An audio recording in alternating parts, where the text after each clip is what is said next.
아멘. 우리가 그리스도의 낮아지심이라고 하는 사실에 대해서 우리가 계속 한 3주 정도를 했는데 그리스도의 낮아지심이라고 할 때 우리가 대체적으로 많은 사람들이 생각할 때 뭐만 생각하느냐? 십자가의 죽으심만 생각합니다.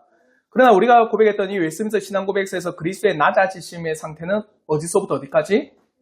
그가 이 땅에 태어나면서부터 죽으시고 오늘 장사 지내는 그까지 모든 생애가 예수 그리스도의 낮아지심입니다 라고 고백합니다.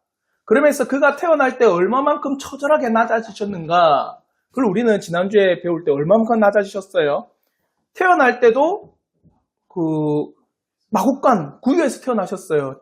누울 곳도 없고, 그러니까 환경 자체가 아주 비천했어요. 날 때도 주님께서 뭔가 왕족같이 인간의 몸을 입고 있는 그 자체도 정말 이거는 처절하게 낮아지신 건데, 그러면 오실 정도가 되면은 단순히 왕족이나 아니면 왕족 밑에 뭐 귀족이나 가문이 있는 그런 데에서 태어나셔도 되는데, 비천한 여인의 몸, 가문도 없는, 그리고 정말 볼품없는 그런 마리아라고 하는 그 가문을 통하여서 이 땅에 오셨는데, 태어날 때도 누일 곳 없어 구유에 태어나셨다. 또 더 비참한 건 뭡니까? 그러면 그 삶이 좀 평안하고, 맞죠? 그래도 뭐 별 볼 일 없는 가문이라 할지라도 삶이라도 좀 안정되게 그렇게 좀 살아갈 법한데도 불구하고 어떠셨어요? 태어나자마자? 그렇죠. 애굽으로 피신갑니다. 고향을 떠나 애굽으로 피신한 이유가 뭡니까?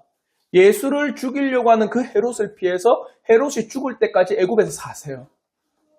그래야 태어나면서부터 고난입니다. 그와 더불어서 그의 생애, 십자가를 지기 전까지의 그 생애를 보십시오. 인간이 육체를 가지고 겪을 수 있는 공통적인 비참함, 뭡니까? 슬퍼하시고, 배고프시고, 줄이시고, 그리고 누릴 것도 없다고 하셨어요.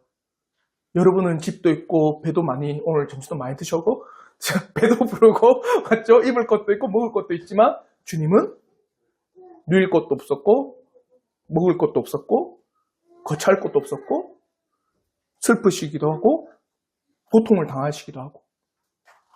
그 삶 전체가 완전히 철저한 낮아지심이에요. 그와 더불어서 인간이 겪을 수 있는 그 공통적인 비참함을 겪을 뿐만 아니라 더 큰 비참함은 뭡니까? 비천한 가문이기 때문에 인간이 비천에 취할 때 받을 수 있는 고통이 뭐예요? 조롱을 받으시고, 멸시를 받으시고, 그리고 수많은 모욕을 당하셨다. 그래서 그의 생애를 보십시오. 그가 기적을 베풀 때는 와 대단하다라고 하지만, 그렇게 기적을 베푼 후에 수많은 지도자들과 유혹자들이 예수를 어떻게 평가하는가? 시기하고 질투하고 모욕하고 모함하고 원망하고 그를 죽이려고 하며 그에게 수많은 거짓된 것들을 덮어 씌워요. 그게 그의 인생의 삶이었습니다. 여러분 같으면 어떨 것 같습니까? 여러분이 선한 일들, 그것도 여러분이 베푼다고 해서 내가 어떤 큰 이득을 얻는 것도 아니에요. 내가 그것을 해준다고 해서 그 사람 보고 내가 보상을 원한 것도 아닙니다. 근데 그렇게 베풀어 줬는데, 그렇게 베품을 받은 사람이 여러분에게 말하느냐? 욕을 하고 모함하고 뒤에서 뭡니까? 뒷담화하고 여러분에 대해서 안 좋은 말들을 하면 여러분이 그것을 받고 겪었을 때 어떤 감정이 들까요? 얼마나 수치스러울까? 얼마나 자괴감이 들고 얼마나 모욕적이고 얼마나 비참할까? 나는 선한 의도로 다 도와줬는데 돌아오는 거는 오히려 비난하고 모욕하고 덮어씌우고 죽이려고 하는 게 돌아온다? 그만큼 주님의 생애가 낮아지셨다는 거예요. 그러면서 오늘 우리가 나누는 것은 이 49문과 50문을 통해서 예수 그리스도의 십자가에서 죽으시기까지 얼마나 낮아지셨는가, 그게 49문이 말합니다. 그리고 50문을 통해서는 그 다음에 죽으시기까지만 하시면 되는데 장사까지 지내세요. 장례까지 치르십니다. 그만큼 철저히 낮아진 이 사실에 대해서 우리가 한번 나오도록 하겠습니다. 그러면 제가 49문을 통해서 십자가에서 죽으실 때까지 낮아지심, 제가 다시 한번 49문을 읽을 때 우리 성도님들께서 크게 답을 한번 읽어주시길 바랍니다. 제 49문, 그리스도는 죽으실 때 자신을 어떻게 낮추셨습니까? 그리스도는 죽으실 때 자신을 다음과 같이 낮추셨습니다. 그분은 너희에게 배반을 당하셨고 제자들에게 버림을 받으셨으며 세상으로부터 조롱과 배척을 받으셨고 빌라도에게 정죄를 받으셨으며 핍박자들에게 고문을 당하셨습니다. 또한 죽음의 공포와 어둠의 세력들과 싸우셨고 하나님의 진노의 무게를 느끼시고 그것을 참으셨으며 자기 생명을 속죄제물로 드리셨고 십자가에게 고통과 수치와 저주의 죽임을 당하셨습니다. 그러니까 이걸 총 두 부분으로 나눌 수 있습니다. 십자가를 지시기 전까지 어떻게 낮아지셨는가, 그리고 십자가를 지실 때 어떻게 낮아지셨는가를 우리가 볼 수 있어요. 먼저 첫째로 십자가를 지시기까지의 그 과정을 한번 보십시오. 제일 먼저는 누구에게 배반을 당했습니까? 유다한테 배반을 당하셨어요. 또 중요한 거는 잡히셨을 때 제자들은 어떻게 했습니까? 그 가운데는 벌거벗고 도망간 사람도 있어요. 얼마나 급했으면 호디부를 다 내버려두고 벌거벗은 채로 도망을 갑니다. 그러면 우리가 한번 생각해 봅시다. 주님께서 이 3년 동안 이 제자들을 어떻게 대우고 계셨는가? 그만큼 주님께서는 뭡니까? 그렇게 버림받아도 당연하다라고 할 정도로 그들을 그렇게 취급하셨을까요? 3년 동안 이 제자들을 어떻게 양육하셨습니까? 거의 온 마음을 다해서 이 3년 동안 이 제자들을 먹이시고, 입히시고, 가르치시고, 깨닫게 해주시고, 완전히 하나님의 놀라운 능력을 마음껏 부어줬어요. 3년 동안 예수를 따라다니면서 제자들에게 베풀 수 있는 모든 친절을 다 베풀어 주셨습니다. 어리석게 말해도 그 어리석음을 깨닫게 해주셨고, 주님에 대해서 모욕적으로 말해도 주님께서는 그 모욕적인 언사들을 다시 한번 진리로 바꿔주셨고, 주님에 대해서 이해하지 못한 말들을 했을 때도 주님은 참된 진리로 그들에게 참된 메시아에 대한 놀라운 사상들을 끊임없이 가르쳐 주셨어요. 맞죠? 근데 돌아온 건 뭡니까? 배반과 버림이에요. 그러면 우리는 질문합니다. 주님은 과연 몰랐을까?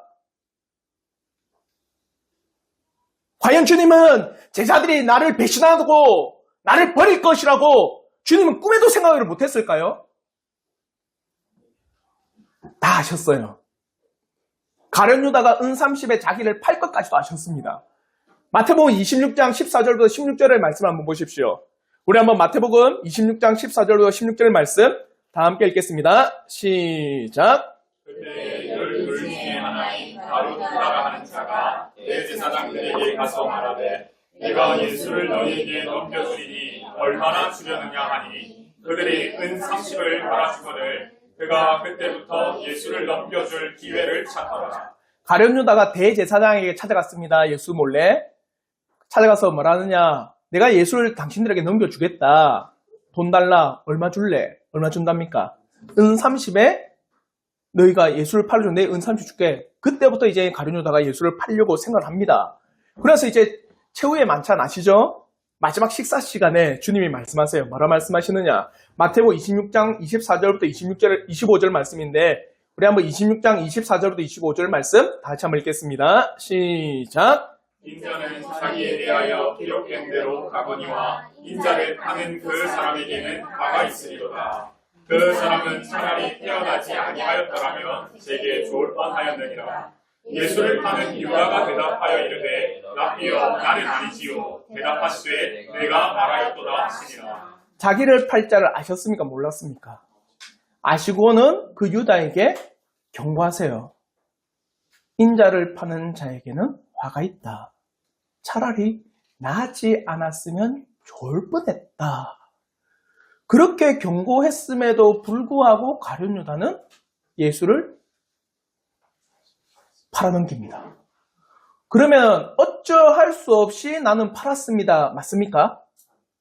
경고도 받았고 주의도 받았고 예수님을 통하여서 누가 나를 팔 것인지에 대해서 뭡니까?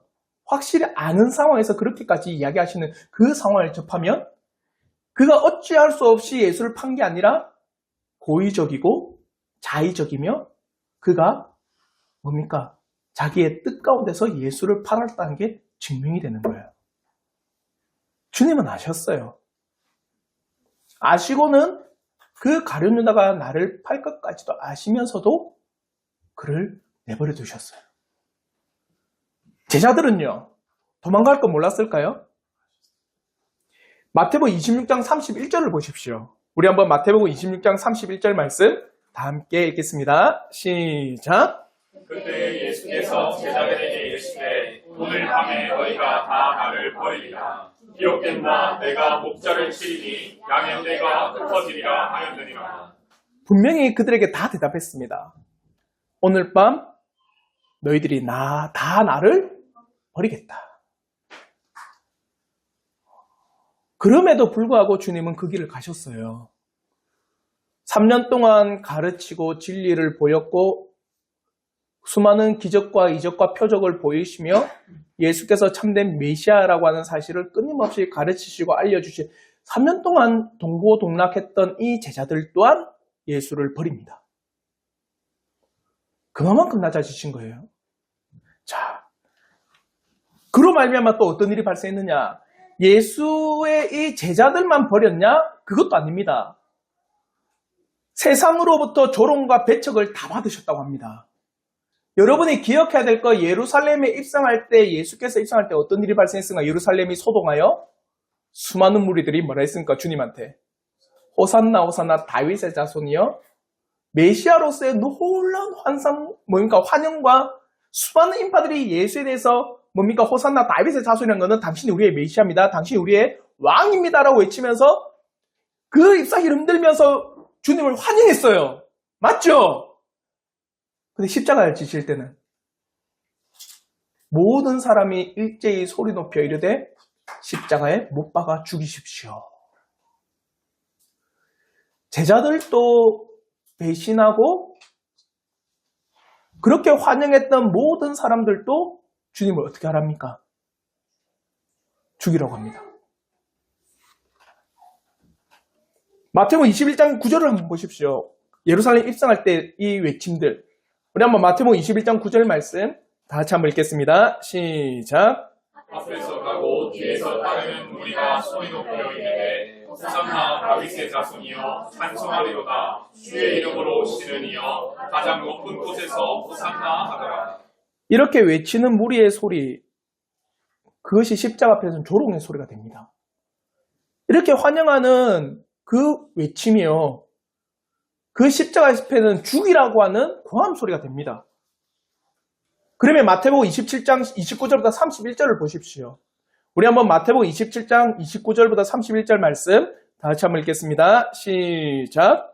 지나가는 자들은 자기 머리를 흔들며 예수를 모욕하여 이르되 성전을 헐고 사흘에 짓는 자여, 내가 만일 하나님의 아들이거든 자기를 구원하고 십자가에서 내려오라 하며, 그와 같이 대제사장들도 서기관들과 장로들과 함께 기록하여 이르되. 말이 됩니까?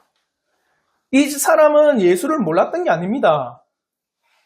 예수를 모욕했던 이 사람은요, 예수를 몰랐던 게 아니에요. 어떻게 알 수 있을까요? 예수를 알았다는 걸 어떻게 알 수 있을까요? 그 모욕하면서 했던 말이 뭡니까?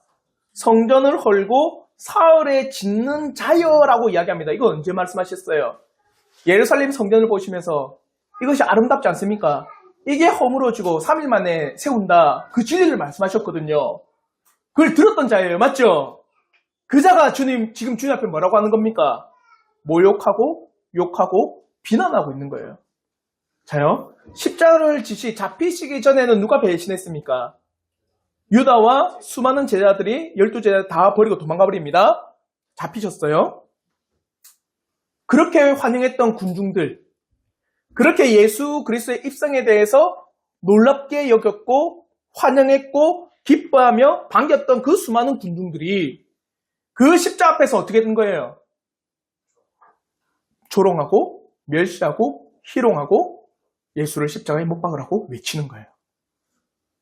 완전히 바뀌었죠. 그리고 이제 십자가를 지실 때 또 어떤 낮아지침을 당하셨는가?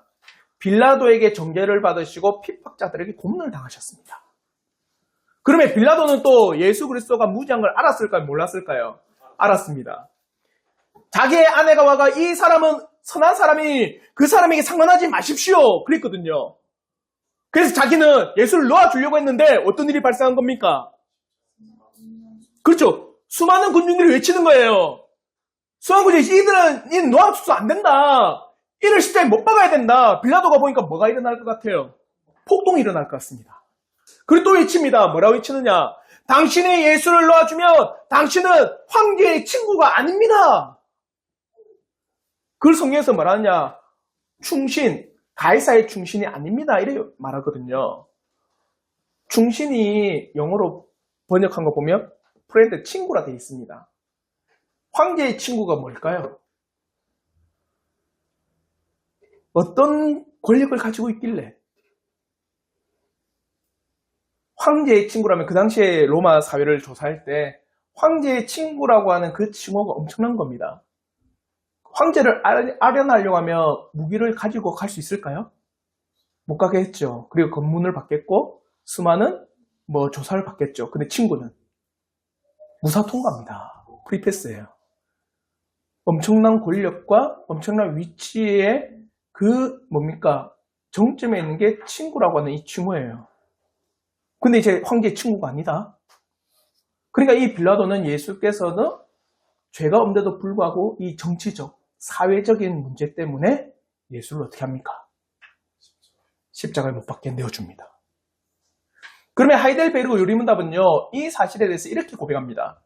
제가 하이델베르그 요리문답 38문을 읽을 때 우리 성도님께 답을 한번 읽어주시길 바랍니다. 제 38문, 그는 왜 본디오 빌라도 아래에서 고난을 당하셨습니까? 그 자신은 무죄하셨으나 친히 이 땅의 재판관에게 정죄를 받으사 우리에게 임할 하나님의 처절한 심판으로부터 우리를 해방시키기 위하여 그렇게 하셨습니다. 여러분이 빌라도 앞에서 재판을 받는 그 수많은 과정을 딱 보면요, 오늘날로 우리가 실시간 영상으로 재판 과정을 다 중계한 걸 보면 예수를 십자가에 못 박으십시오라고 선고 내리는 그 순간에 모든 사람들은 아마 불법이요라고 할 겁니다. 만약 오늘날 사회 같으면 헌법재판에 소원하십시오라고 할 거예요. 분명히 그 재판관은 빌라도라고 하는 이 재판관은 예수는 죄가 없다라고 말해요.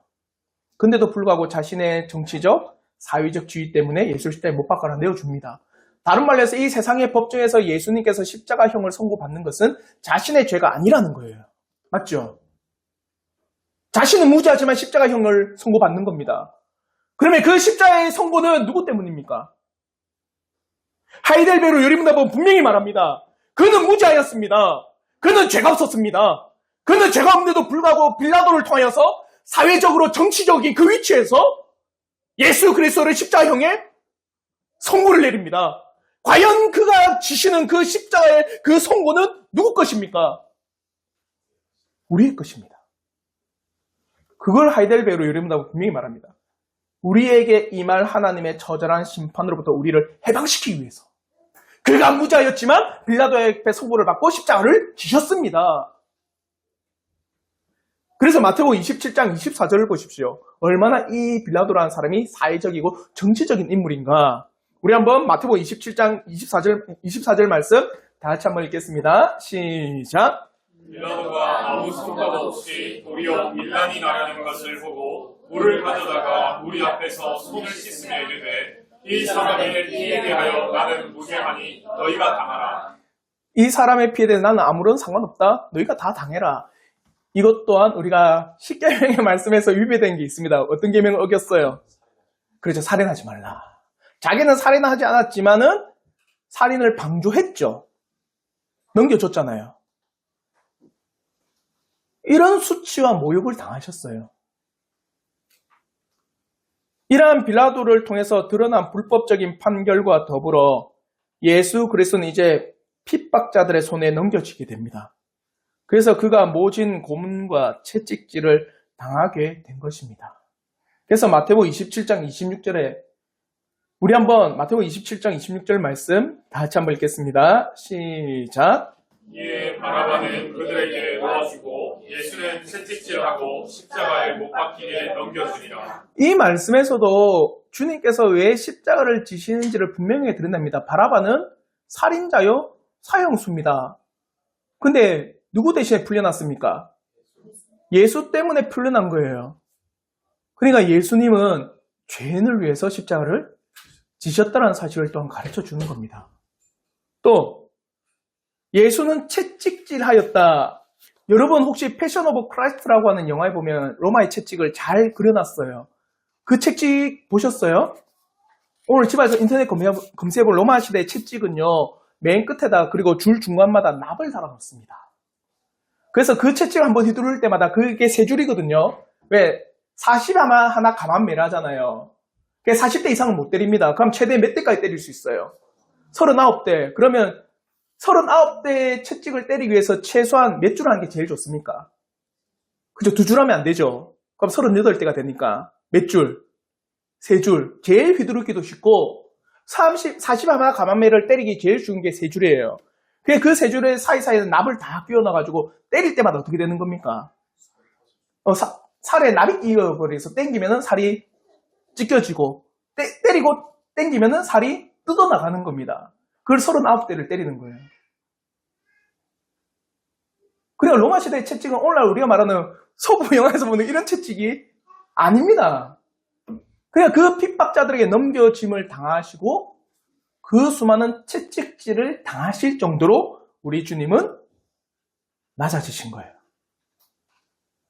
아무런 죄가 없음에도 불구하고 죽음의 판결이 내려졌고 죽음의 판결이 내려질 뿐만 아니라 이제 판결을 행하는 자들의 손에 넘겨져 가혹할이 많지 채찍질을 당하심으로 온몸의 살이 찢겨 나가십니다.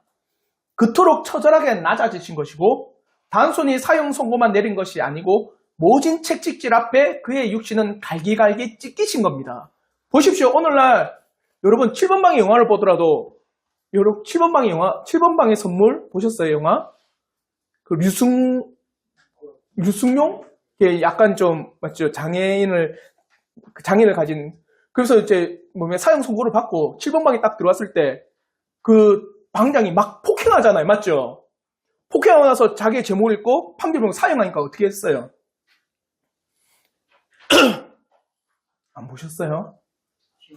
거기에 사형 그러니까 쭉 읽다가 판결 뭐야? 사형이라니까 사형술 때린 거야 자기가. 사형 받은 것도 뭡니까? 비참하고 사형 받은 것도 완전히 큰 사건인데 거기다가 뭘까지 한 거예요? 그렇죠. 손찌검까지 한 거예요. 그러니까 이게 자기를 어차피 사형수니까 한 사람 더 죽인들 아무런 멋죠 맞죠? 더 이상 갈 곳이 없는데 지금 예수님이 딱 그 지경인 겁니다. 십자가라고 사형 온도를 내린 겁니다. 맞죠? 그럼 단지 십자가만 지으면 되는데 뭐까지 당하신 거예요? 채찍질까지 당하신 거예요. 아시겠어요? 그렇게 환영한 무리였고 그렇게 자신을 따랐던 제자들을 쫓아서 다 버렸어요. 그리고 죄가 없는데도 불구하고 사형 선고를 받고 사형 선고를 받을 뿐만 아니라 모진 고문을 다 당하셨어요. 이렇게 낮아지신 겁니다. 자, 십자가를 지시기 전 그리고 십자가를 지시기 때까지 여러분 그림이 그려지시죠? 얼마나 낮아지셨는지. 그러면 그 십자가상에서 얼마나 낮아지셨는가? 두 번째로 십자가에서 낮아지심을 보십시오. 십자가상에서 겪으신 그 고통의 무게, 저주와 진노의 무게를 친히 느끼시고 경험하셨습니다. 죽음의 공포와 어둠의 세력과 싸우셨습니다. 그래서 여러분 예수님께서 십자가에서 외치신 7번의 말씀, 그게 가상칠언이잖아요. 그 가운데 어떤 말씀이 있습니까? 엘리 엘리 라바 사박다니 나의 하나님 어찌하여 나를 버리시나이까. 그게 바로 마태복음 27장 46절의 말씀입니다. 우리 한번 마태복음 27장 46절 말씀 다 같이 한번 읽겠습니다. 시작. 제90팀에 예수께서 크게 소리질러 이르시되 엘리 엘리 라마 사박다니 하시니 이는 곧 나의 하나님 어찌하여 나를 버리셨나이까 하는 뜻이라. 여러분이 가상칠언의 그 말씀도 우리가 예수에 대한 나눔을 할 때 하겠지만 그 가상칠언이라고 하는 그 말씀을 묵상하고 읽을 때마다 예수님께서 그 십자가상에서 싸우셨던 수많은 질고와 고뇌와 고통과 저주와 심판의 무게를 알 수 있어요. 지금 오늘 이 말씀 한 절에도 엘리 엘리 라바 사박다니 나의 하나님 어찌하여 나를 버리시나이까 라고 하는 이 사실 앞에서도 주님이 그 십자가에서 겪으시는 저주스러움과 고통스러움과 형벌의 위중함과 하나님과의 단절의 그 괴로움과 그 죄의 모든 결과를 친히 온전히 다 느끼고 계신 겁니다. 아시겠죠? 주님께서는 그 십자가를 지시기 전까지도 모든 것으로부터 버림을 받으셨고 십자가상에서 누구에게 버림을 받았어요? 하나님께 버림받았어요.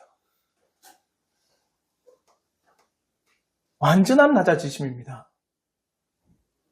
그러면 이 십자가라고 하는 것도 우리가 아셔야 됩니다. 우리가 잘 알듯이 십자가라고 하는 의미가 뭡니까? 십자가는 저주의 상징입니다. 그래서 구약에 보면 나무에 달린 자마다 누구 앞에 저주받은, 그냥 저주받은 게 아니라 하나님 앞에 저주받은 자다라는 걸 뜻하는 거예요. 그래서 신명기 21장 23절 말씀에 이렇게 말씀합니다. 우리 한번 신명기 21장 23절 말씀 다 같이 한번 읽겠습니다. 시작. 그 시체를 나무 위에 밤새도록 두지 말고 그날에 장사하여 내 하나님 여호와께서 내게 기업으로 주시는 땅을 더럽히지 말라. 나무에 달린 자는 하나님께 저주를 받았음이니라. 나무에 달린 자는 하나님께 저주를 받았다. 지금 예수 그리스도께서 나무 십자가에 달리심으로 죄 가운데도 불구하고 누구에게 저주를 받은 거예요? 하나님으로부터 그 온전한 저주를 다 당하고 계신 거예요. 진실로 예수 그리스도의 십자가는 하나님 앞에 죄인들이 받아야 될 그 형벌의 위중함을 나타냅니다. 또한 하나님 앞에 우리들의 죄가 얼마나 처참한 것인가를 충분히 보여주는 게 십자가입니다. 우리는 49문을 통해서 예수 그리스도께서 십자가를 지시기까지 얼마나 낮아지셨는지를 배우게 됩니다. 십자가를 지시기 전에 3년 동안 함께한 제자들에게 버림을 받았고 또 배신을 당했습니다. 또한 온 무리가 환영했던 그것은 온데간데 없고 모든 사람이 십자가에 못 박으라고 외치는 소리밖에 안 들립니다. 그와 더불어 죄 가운데도 불구하고 그 재판장에서 무죄함이 드러났는데도 불구하고 정죄를 받으시고 십자가에 내어줌을 당합니다. 그것뿐만 아닙니다. 사형 선고를 받았으면 그걸로 그치지 채찍질을 통해서 온몸이 찢기시는 그 낮아지심까지 당하셨습니다. 그리고 그 십자가에서 그렇게 인간들에게 버림을 받았으면 그걸로 그쳐지지 누구로부터 버림을 받았습니까? 하나님으로부터 온전히 버림을 받아서 하나님의 온전한 저주와 하나님의 온전한 형벌과 하나님의 온전한 심판을 친히 다 겪으셨어요. 어디에서? 십자가에서요. 이렇게 처절하게 낮아지신 거예요. 근데 그게 누가 당해야 되는 겁니까, 원래? 우리가 당해야 되는 거예요. 여러분이 그걸 다 당하셨어야 돼요. 그 채찍질도 여러분이 당하셔야 되고, 여러분이라니까 저는 빼시는 것 같은데, 우리가 다 당해야 되는 거고, 그 십자가를 지는 것도 우리가 다 져야 되는 거고, 그 수많은 친구들과 그 수많은 이웃들과 우리의 모든 가족이 우리를 배신하고 배반하고 우리를 팔아넘긴 것도 누가 당해야 되는 겁니까? 우리가 다 당해야 되는 겁니다. 수많은 사람들이 이전에는 이웃과 같이 우리를 환영해주고 수많은 사람들이 이웃과 같이 우리를 기뻐해줬는데 이제는 어떻게 합니까? 수많은 사람들이 우리의 이웃들이 우리를 조롱하고 모욕하고 핍박하고 수많은 비난으로 우리를 막 몰아세워요. 그걸 우리는 당했어야 돼요. 그걸 누가 당하신 겁니까? 주님이 당하셨어요. 그렇게 낮아지신 겁니다. 아시겠죠? 그리고 마지막으로 장사 지냄까지. 그러면 우리가 50문을 통해서 우리 마지막으로 낮아지신 이 상태를 한번 살펴보도록 하겠습니다. 그러면 제가 50문을 읽을 때 우리 성도님들께서 답을 크게 한번 읽어주시길 바랍니다. 제 50문, 그리스도께서 죽으신 후 그의 낮아지심은 무엇입니까? 그리스도께서 죽으신 후 그의 낮아지심은 장사되셔서 죽은 자의 상태로 제3일까지 사망의 권세 아래 머물러 계셨음을 말합니다. 이를 다른 말로 그리스도께서 지옥에 내려가셨다라고 표현합니다. 한마디로 죽으신 후 장사 지냄까지.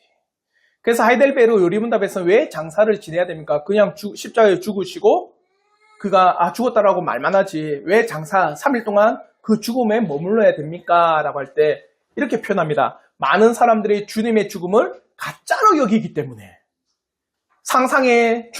제자들이 상상에 주님의 죽음은 원래 없었는데 상상에 그것을 나타냈기 때문에 그게 말시온입니다. 이단들이 그렇게 이야기하거든요. 주님의 죽음은 가짜 죽음입니다. 주님은 죽지 않았고 죽음처럼 위장되었고 그가 십자가에서 내려와 뭐 어떤 다큐면 80세까지 살았다는데 그런 다큐가 있습니다. 그렇게 사셨다가 결혼도 하시고 자녀가 낳았다. 이게 수많은 이단들의 조롱이에요. 근데 장사를 지냈습니다. 3일 동안. 맞죠? 그 주님 앞에 왜 머무르셨습니까? 그의 죽음은 확실한 죽음이기 때문입니다. 그래서 3일 동안 장사 지냈다 이 표현을 뭐라고 합니까? 그리스도께서 지옥에 내려가셨다라는 표현과 같습니다. 라고 이야기를 합니다. 웨스트민스터 신앙고백서에서는. 그래서 이 부분에 대해서 예전 사도신경에는 이렇게 표현됩니다. 우리가 고백했던 사도신경 있잖아요.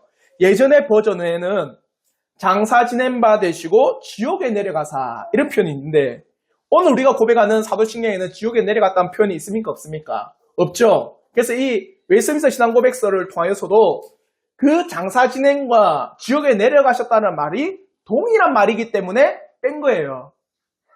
그래서 옛날에 325년 니케아 공의회에서는 장사 지낸 바 되셨다라는 이 사실만 기록하고 아니면 무덤에 누이셨다라는 기록만 있었고 아타나시우스 신경에는요 장사 지낸 바 누우셨다는 말 없고 뭐라고 표현하냐 지옥에 내려가셨고라는 표현이 있습니다. 그러면서 죽음, 장사 지냄, 그리고 무덤 이걸 성경적으로 보면 스올과 아시죠? 그 음부 이런 표현을 쓰거든요. 음부와 스올은요 죽음과 무덤과 또 장사 지냄 이런 게 다 포함됩니다. 그러면 성경에서 스올에 빠졌다, 음부에 빠졌다, 그걸 죽음에 빠졌다, 무덤에 들어갔다 이걸 또 다른 말로 뭔지 아세요? 스올과 음부가 어느 곳입니까? 지옥입니다. 지옥. 지옥을 뜻하는 게 스올과 음부예요. 그래 다른 말로 해서 무덤과 죽음과 지옥은 같은 의미로 사용되는 겁니다. 아시겠죠? 그래서 웨스트민스터 신앙고백서에서도 사망의 권세 아래 그리스도께서 장사 지냈다 이 말의 표현은 뭐냐? 그리스도께서 지옥에 내려가셨다는 말로 표현하기도 합니다. 라고 이야기를 하는 겁니다. 아시겠죠? 이만큼 주님께서는 낮아지신 겁니다. 그러면 있어 많은 사람들이 이렇게 이야기합니다. 왜 죽기까지 낮아지셔야 했습니까? 왜 그럴까요? 그냥 하나님의 진노와 하나님의 저주가 얼마나 극심한지 그냥 십자가를 지시기 전에 채찍질 맞은 걸로만 그쳐지면 될 건데 왜 우리 주님께서는 죽으시기까지 낮아지셔야 했습니까? 왜 그럴까요? 죄의 삭은 사망. 그렇죠. 하나님의 공의가 그걸 요구한 거예요. 죄의 삭은 사망입니다. 죽음이 죄를 갚아야 돼요. 그러니까 우리 주님께서 죽지 않으셨다면 우리에게는 구원이 없어요. 우리 주님께서 나를 위해서 대신 죽으셨기 때문에 이제 우리는 죽음이 없죠. 야이로 딸이 살아난 것처럼 우리 또한 죽음에서 살아나는 겁니다. 우리 주님께서 대신 죽으셨기 때문에 하나님의 공의가 그걸 요구합니다. 그러므로 이제 예수 그리스도의 십자가의 죽으심으로 말미암아 하나님의 철저한 공의가 만족되었습니다. 죄의 삭은 사망이잖아요. 맞죠? 우리 주님이 죽으심으로 말미암아 죄를 다 갚으셨죠. 이제 우리는 그것을 믿는 우리에는 죄가 있다 없다? 없습니다. 그래서 우리 주님은 죽으시기까지 낮아지셔야 했습니다. 이제 우리 주 예수 그리스도께서 장사 지냄으로 인해서 드러난 진리는 예수 그리스도께서 확실히 죽음 가운데 계셨다는 사실과 죽음이라고 하는 마지막 낮아지심의 극치까지 내려간 사실을 확실히 보여주십니다. 우리 주 예수 그리스도께서는 단순히 이 땅에서 태어나신 그 자체뿐만 아니라 그의 삶, 그리고 십자가를 지시기 전에 일어났던 일, 십자가를 지고 일어났던 일, 그리고 죽으심과 그 장사 지냄까지 완전히 낮아지신 우리 주 예수 그리스도를 우리는 목격할 수 있습니다. 아시겠죠? 누굴 위해서 이렇게 낮아지셨어요? 그렇죠. 우리를 위해서, 나를 위해서 주님이 이렇게 낮아지셨어요. 이제 예수 그리스도의 낮아지심을 통해서 우리가 얻는 유익을 봅시다. 자요? 예수 그리스도가 이렇게 철저하게 낮아지시지 않았다면 우리는 어떠한 죄도 갚을 수가 없습니다. 한마디로 우리가 이 낮아지심을 통해서 얻는 유익은 예수 그리스도의 철저한 낮아지심을 통해서 우리의 죄가 얼마나 극심한지를 깨달을 수가 있는 겁니다. 사람이 지은 죄라고 하는 것이 영원하신 하나님에 대해서 침범한 사건이요, 하나님 앞에 반역을 하며 하나님께 반기를 든 매우 엄중한 상황이라는 것을 예수 그리스도의 이 낮아지심이 확실히 보여주는 겁니다. 그러니까 죄라고 하는 것을 쉽고 가볍고 이 정도쯤이야 라고 할 수 있을까요? 주님은 분명히 말씀하십니다. 성경은, 자 여러분, 성경은 분명히 말해요. 이것을 단 홀이라도 다 갚기 전에는 너희가 이 감옥에서 나올 수가 없다. 다 갚아야 된다라는 거예요. 다 갚기 전에 너희는 감옥에서 나올 수 없다는 게 하나님의 공의의 요구입니다. 작은 것 하나라도. 그래서 우리는 죄에 대해서 이것쯤이야 라고 말할 수가 없습니다. 왜? 그 죄가 주님을 어떻게까지 하신 거예요? 십자가에서 죽으시고 장사 지내기까지 낮아지도록 만드신 거예요. 진실로 우리가 지은 죄의 범위, 죄의 크기, 죄가 가지는 엄청난 결과를 볼 때 예수 그리스도께서 이렇게 낮아지지 않았다면 우리의 죄가 용서받지 못할 죄라고 하는 사실을 우리가 분명히 알아야 합니다. 죄라고 하는 것이 하나님을 경멸하는 것뿐만 아니라 하나님으로부터 극심한 저주와 심판과 형벌, 진노의 결과를 초래한다는 사실을 확실히 가르쳐주고 있습니다. 그러므로 우리가 더욱더 성화의 삶을 바라고 소망하며 나가는 것이 당연한 거예요.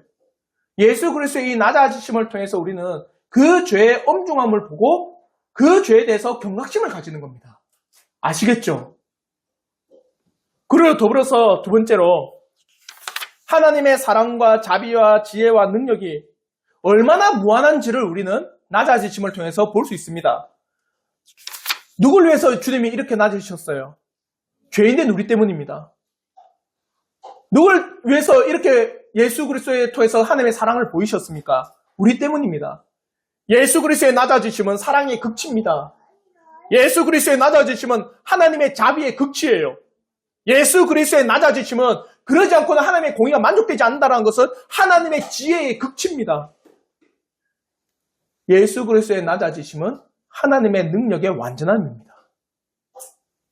그러므로 예수 그리스도의 낮아지심을 통해 하나님의 사랑과 그의 자비와 그의 지혜와 능력을 한없이 맛보는 거예요. 그리고 세 번째, 그리스도의 낮아지심을 묵상하게 되면 하늘의 교훈과 지침을 얻습니다. 자, 예수 그리스도가 우리를 위해서 우리를 위해서라고 하면 이게 추상적인 것 같습니다. 예수 그리스도가 우리의 뭐 때문에?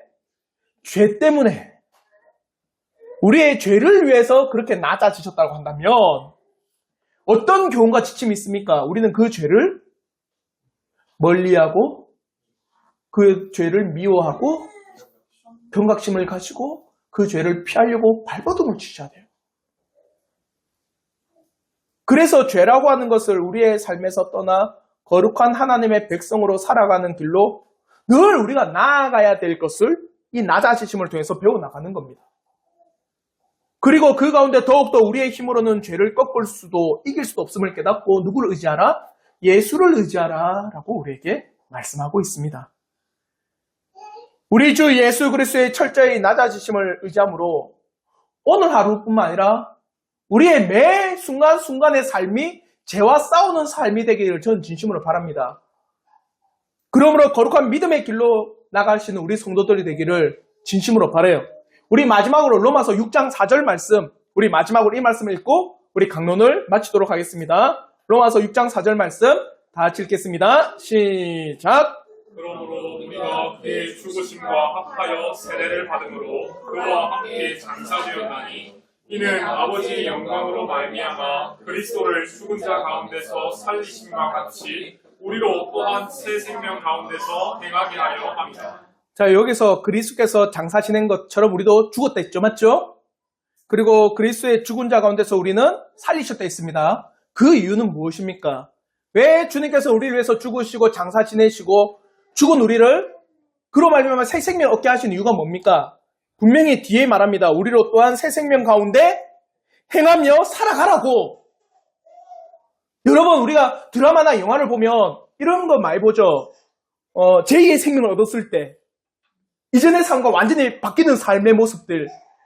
대표적으로 크리스마스만 되면 나오는 영감이 있죠. 어떤 영감?